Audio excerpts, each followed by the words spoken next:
I'd like to thank everybody for showing up, but most importantly I'd like to thank those who didn't show up.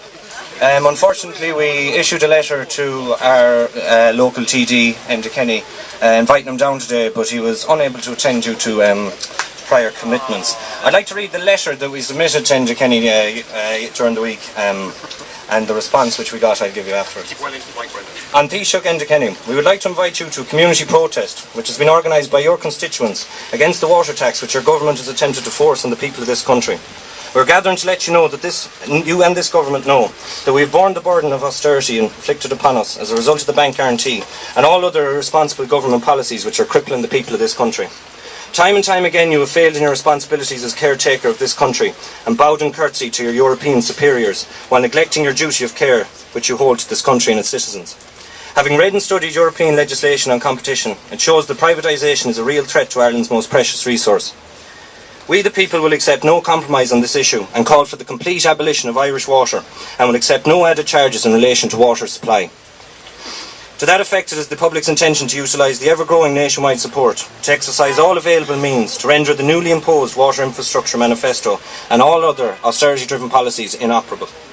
At this stage, despite continued media censorship, you above all people must be aware that the people will not relent on this matter. You have awoken a sleeping beast within the public, and it is evident that your government are now on borrowed time.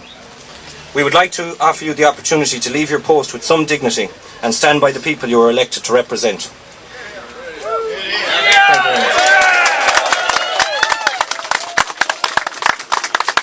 We declare the right of the people of Ireland to the ownership of Ireland and to the unfettered control of Irish destinies to be sovereign and indefeasible.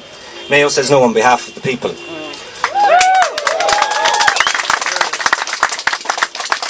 Now, the response that we got from the Taoiseach was, as I said, that he had other prior commitments, and that the result of the policies the result of the mandate that we gave him was basically based on the policies that the previous government had left to him. Now, in my profession as a tradesman, a bad tradesman blames his tools, and in politics, a bad politician blames the tools before him.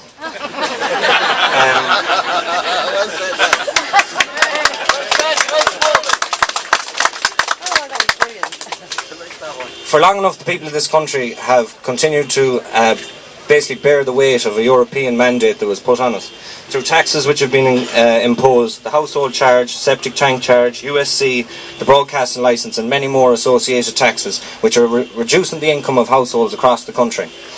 This is affecting people disproportionately. The idea that we are all united under the one cause is true. We have realised at this stage that the government has lost all credibility. When the people are out in the numbers that we are out in today, the group around us today, our neighbours in Ballina, our cousins in Galway, Mayo, Dublin, Kerry, Donegal, we have said enough. Enough is enough. We can't take any more. Yeah.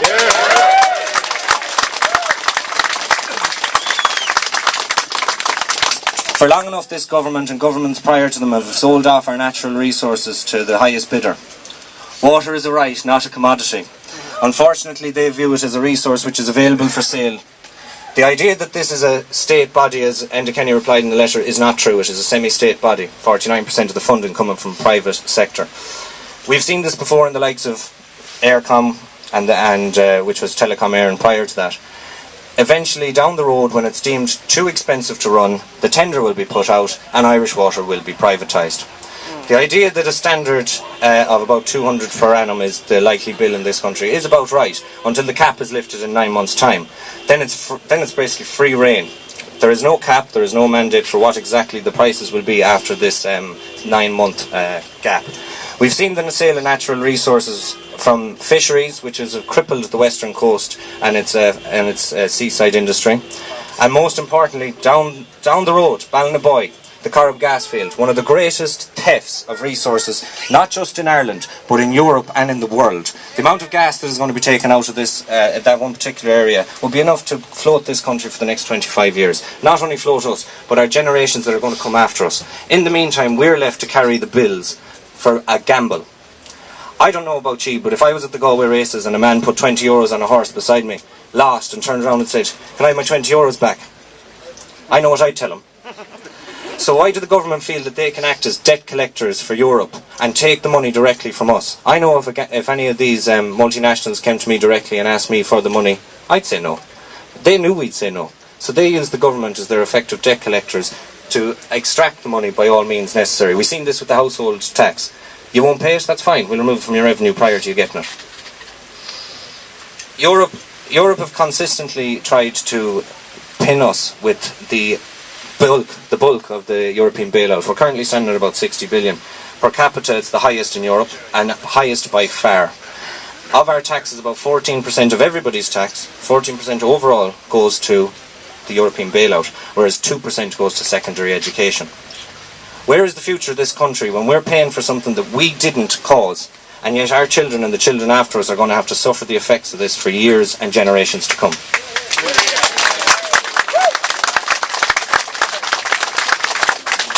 Unfortunately for this country, the children of it have decided that they can't bear it.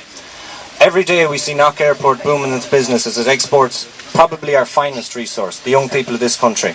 Mothers, fathers, brothers, sisters, sons and daughters leaving this country because they have no other option. An option that was only left to them basically was to leave this country because of the austerity packages that this government has given. There is no hope for jobs in this country while this government, and if the government comes after us, we have to make them accountable for the decisions that they make.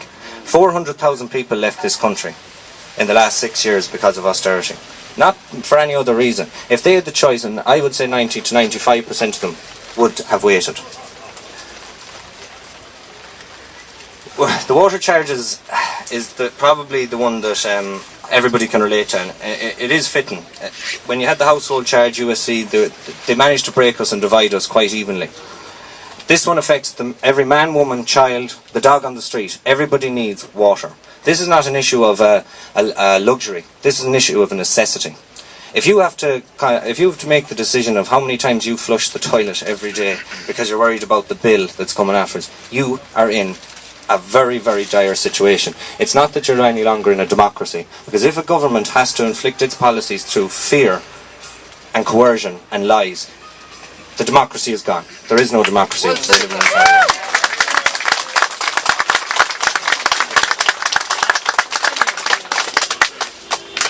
The government have decided for long enough, as they looked at their golf bag of austerity, picking out the drivers, they said that water tax would be the biggest stick. We all knew it would be the biggest stick.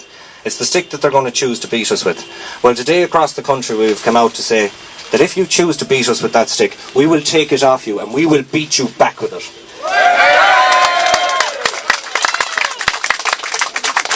For too long the people of the country have sat by and basically taken everything that the government have given us.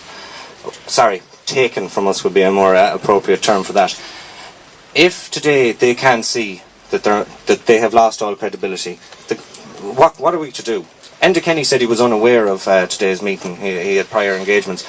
When the leader of the country is unaware that a couple of thousand of his constituents are coming out to have a chat about how bad he's doing, it shows you the kind of what's running the country, like, you know. Yet again, I'd like to thank everybody today, all the people who helped organise. I'd like to thank the band and Brendan and everybody who accommodated us, and most especially everybody who came today out in the weather. Give yourselves a round of applause.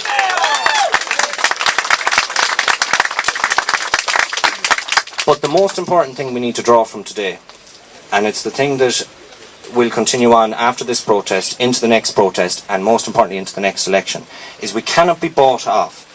They are going to continuously add a carrot to the stick. They're going to continuously go, well, it's only 20 euros, or we'll take 100 euros off for such and such, and we'll increase your allowance. I'm a plumber, and I'm here to tell you that if you think you can make your allowance every month, you are unable. It will not feasibly be possible to do that. 30,000 litres for a family is... It's only literally a drop in the bucket, as they say. We are not going to be able to make that kind of cutbacks on the allowances that they want us to. They say we need to conserve the water. There's more water pouring out of the pipes around the country. The infrastructure that the governments chose to neglect for decades. How are we supposed to be then turned around and said, right, well, we neglected it, we spent the money elsewhere, now we're going to make you pay for it? And this isn't an issue that's just related to domestic people on domestic rates, which is only about 10% of the water usage in Ireland. The current standing charge for the water rates in Castlebar and the standard usage is less than the proposed domestic charge. If the government affects everybody. Your water is going to become incredibly expensive, and whatever we all have to unite together and realise that if they try and buy us off, we have lost. There should be no compromise on this matter. If they get the foot in the door, they will ram the door in on top of us, and it'll go to hell.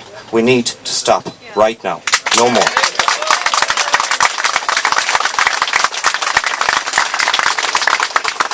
Now we're proposing we're going to leave here and we're going to march around. We're going to turn right onto Chapel Street. There's an event on Main Street. We'd ask you to be mindful of it, to pass it in, stay to the left or to the right on the paths, and to meet back here. We're going to have a talk from some of the local politicians who are here, who have actually come out to talk to us and to give us more information and show us their mandate for the future of water in Ireland, not just water but the country itself.